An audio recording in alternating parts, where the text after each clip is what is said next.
kawtal janginoɓe durgol e ndemri e gawde association innetenga amosefak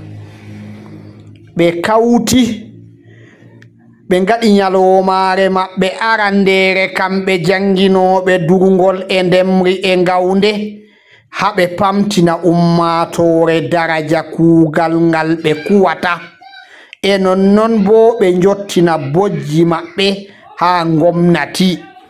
ko waɗata duuɓi 10 e gelɗe ɓeɗo huuda be kawtal afop ɓeɗo ekkitina derke'en durgol e ndemri e gawde ɓe jangina ɓe kolla ɓe sana'a kawtal afop hokka ɓe yoɓa ɓe ceede million be reeta ha kala derkejo fuu o waɗa hande kuugal maako o dura o rema e o ngawa kanjum hawti ɓe haɓe darta jatargal kuuɗe maɓɓe haqqe maɓɓe ha gomnati kadi ɓe gaɗi hawrtirde nde ha daldal indépendant berniwol gawdere dow taweego nelaɗo gouverneur diwal adamawa ardaniɗo kawtal ngal inneteɗo madame bete christine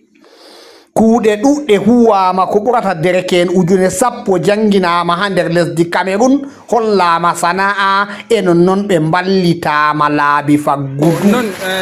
min kawti ɗo min na alkibilaji 4 fuu min kawti région ji 10 man fuu min kawti ɗo min bindi ko ɓe mbiyata résolution kanjum man min jata min kolla gomna kadi min mbiya ɓe nda hande kam min kawti nda no min numi no min giɗi on balliramin ngam hande to jagoro dilli minin bo min joɗan feere amin